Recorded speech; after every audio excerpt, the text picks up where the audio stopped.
From Times Square, this is Good Morning America with Charles Gibson, Diane Sawyer, and Robin Roberts. We have spent a lot of time talking about the top of the world with our wonder, by the way, the polar ice caps. But now we're going to spend a little time near the bottom of the world in the South Pole. Now, there's a lot of research going on about that ice as well. Not only the ice itself, but what lives under the ice. Now, that was a strange concept to me. What could possibly live in and under the ice? So we put together a little story to show you.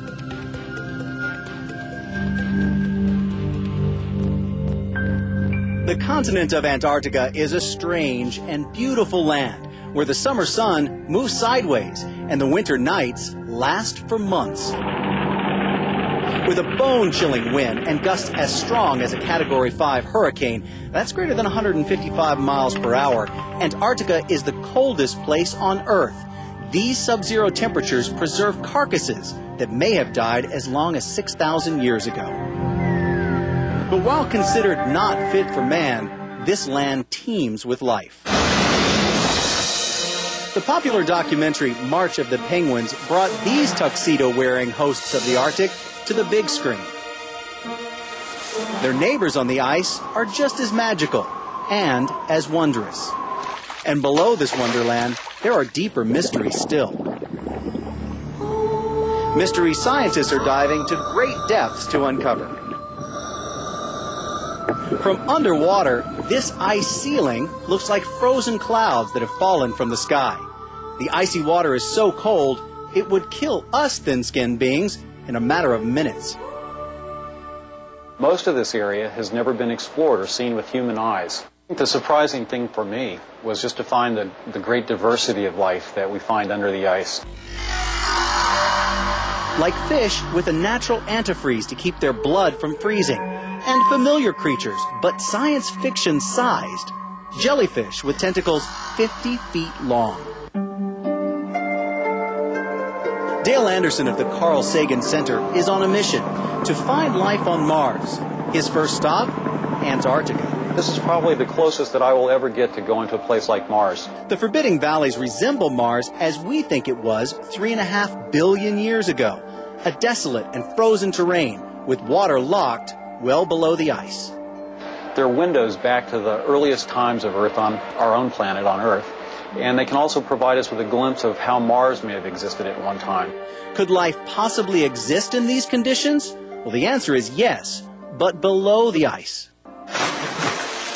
It's a silent and eerie forest, home to a community of microscopic life, unique in shape and feel. Or so says researcher George Simmons. Upon landing on the bottom, I realized that the entire bottom quaked around me, much like landing on a big bowl of Jell-O. These microbial mats that we see in the lakes in the Antarctic may resemble communities that could have lived on Mars billions of years ago.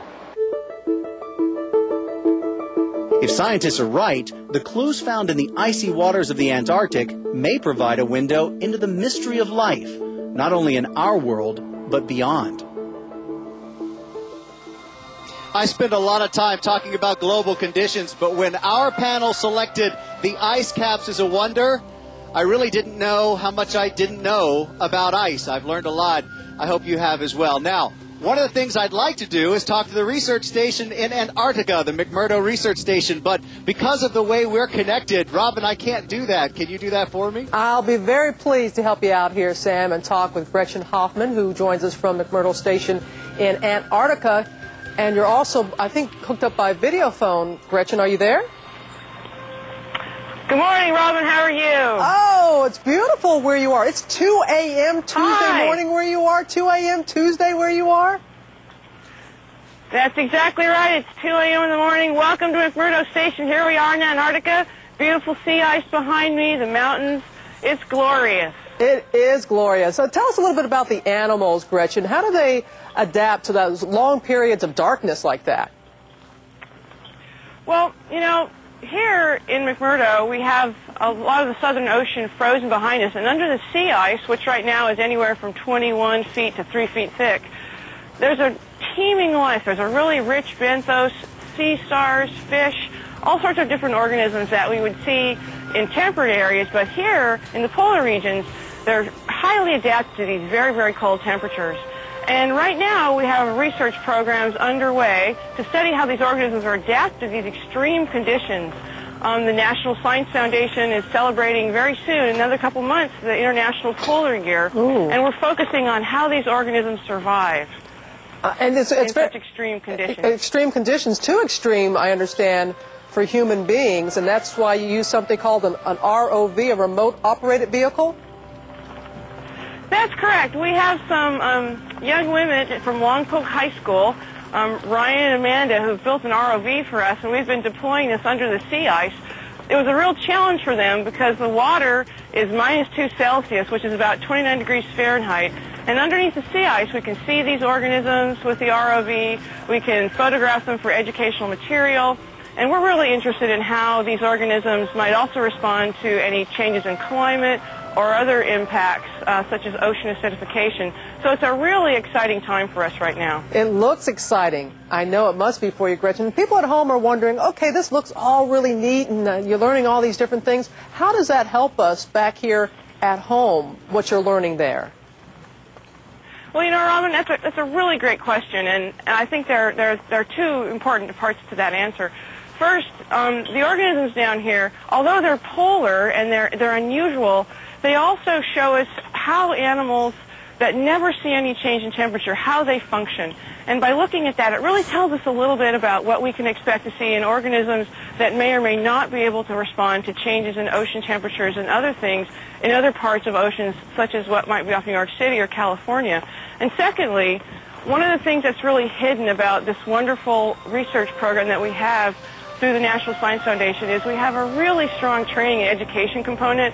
I have my graduate students down here. We have teachers here Wow. who are bringing this really exciting science home to everyone. Well, we really do appreciate it. How cold is it, Gretchen? How cold is it right now? Well, I can't lie to you. It's really cold. I think the air temperature dropped to about 20 below Fahrenheit.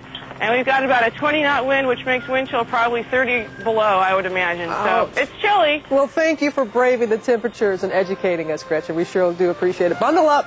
Thanks so much. And our thanks to the National Science Foundation's Office of Polar Programs for their help in gathering all these wonderful, wonderful pictures for you. And you can learn more about the work done at McMurdo at our website at abcnews.com.